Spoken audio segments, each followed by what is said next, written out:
মহিলাটি যখন আয়না পরিষ্কার করছিলেন তিনি হঠাৎ আবিষ্কার করলেন যে আয়নায় প্রতিকৃতিতে থাকা মহিলাটি অদ্ভুতভাবে নড়াচড়া করেছে, কিন্তু যখন সে ফিরে তাকালো তখন সে প্রতিকৃতিতে অস্বাভাবিক কিছুই দেখতে পেল না। প্রথমে তিনি ভেবেছিলেন যে তিনি এইমাত্র যা দেখেছেন তা অবশ্যই একটি বিভ্রম, কারণ চিত্রকর্মটি এটা কিভাবে সম্ভব সরানো হতে পারে। কিন্তু এরপর যা ঘটেছিল তা তাকে সারা জীবনের জন্য অনুশোচনা করেছিল। কারণ বড়মেয়ের ঘরেও একটা অদ্ভুত পেইন্টিং আছে, সেই পেইন্টিংয়ে থাকা ব্যক্তি এক জোড়া কাঁচি আর একটা চিরুনি। এই নতুন বাড়িতে চলে আসার পর থেকে বড় মেয়েটিকে আরও বেশি ভয়ঙ্কর দেখাচ্ছিল, তাই তিনি অবিলম্বে পেইন্টিংটি সরিয়ে নিতে চেয়েছিলেন, কিন্তু অপ্রত্যাশিতভাবে পেইন্টিংটি দেওয়ালে বেড়ে উঠেছে এবং অপসারণ করা যাবে না। যেন দেওয়ালে আঁকা চিত্রটি মোটেই কোনো চিত্র নয়, বরং একজন ব্যক্তি। রাতে বড় মেয়ে তার ঘরে ঘুমাচ্ছিল, কিন্তু শীঘ্রই তার পাশে কাছে ক্লিক করার শব্দ হলো এবং তারপরে তার চুল অবর্ণীয়ভাবে কেটে ফেলা হয়েছিল। পরের দিন যখন সে জেগে উঠল তার মূলত সূক্ষ্ম লম্বা চুল কাটা ছিল, কিন্তু এটা একটা জগাখিচুড়ির মধ্যে কাটা ছিল যে তিনি অবিলম্বে তার দুষ্টু বোনের কথা ভেবে রাগান্বিত, তাই তিনি তার সঙ্গে নিষ্পত্তি করতে সরাসরি তার বোনের রুমে যায়।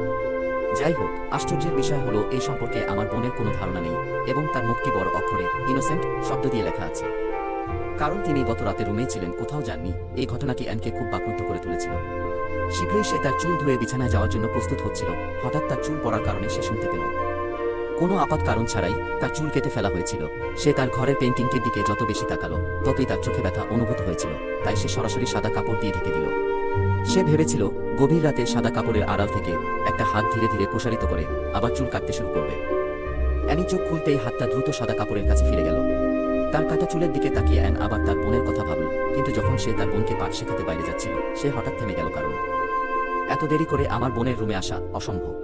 ঠিক যখন সে হতবাক হয়ে গেল হঠাৎ পেইন্টিংয়ের সাদা কাপড়টি সরে গেল এবং অস্পষ্টভাবে মনে হলো যে এটির পিছনে একজন দাঁড়িয়ে আছে। এই মুহূর্তটি অ্যানের মাথার ত্বককে অসাড় করে দিয়েছে। তিনি দ্রুত পাশের একটি ক্যাবিনেটে লুকিয়ে পড়ল। কোনটি সাদা কাপড়টি মাটিতে পড়ে যাওয়া পর্যন্ত অপেক্ষা করেছিল, কিন্তু তার পিছনে কিছুই দেখা যাচ্ছিল না। ঠিক যখন অ্যানি কি করবে বুঝতে পারছিল না, তার পিছনে হঠাৎ কাচির আওয়াজ হলো এবং আসলে চিত্রটি ওর পিছু পিছু এলো। অ্যান এতটাই ভয় পেয়েছিলেন যে তিনি দ্রুত লড়াই করেছিলেন এবং মন্ত্রিসভা থেকে পালিয়ে গিয়েছিলেন। চিৎকার শুনে বাবা মা ছুটে আসেন এবং অ্যানিকে জিজ্ঞাসা করেন এই মুহূর্তে কি হয়েছে, কিন্তু ততক্ষণে অ্যানি ভয় পেয়ে গেছে।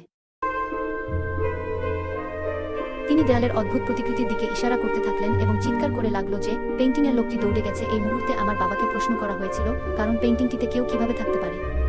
সবাই ভেবেছিল অ্যানি এখনই দুঃস্বপ্ন দেখেছে, কিন্তু সে তার চুল পরিষ্কারভাবে কেটে ফেলা হয়েছে এবং তার মেয়েকে দেখে মনে হচ্ছে না যে সে মিথ্যা বলছে, তাই তার বাবা এই অদ্ভুত প্রতিকৃতিটি খুলে ফেলার সিদ্ধান্ত নিয়েছিলেন।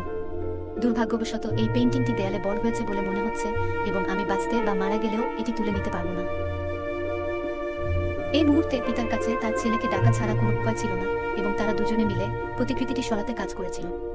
তারা খুব কমই জানত এরপর যা ঘটল তা আরো ভয়ঙ্কর ছিল। আমার মা রাতে ঘরে ঘুমাচ্ছিলেন যখন তিনি হঠাৎ বাইরে থেকে পায়ের শব্দ শুনতে পেলেন। সে ভেবেছিল তার বাড়িতে একজন চোর আছে, কিন্তু যখন সে ঘর থেকে বেরিয়েছিল সে একটি ছোট ছেলেকে দেখেছিল। সে সারা রাত জেগেছিল, সিঁড়ি দিয়ে দৌড়ে উঠেছিল এবং শেষ পর্যন্ত দেয়ালে আঁকা ছবিতে ঢুকেছিল। শিশুটি তার সন্তান নয়, তার প্রতিকৃতিতে থাকা ব্যক্তি।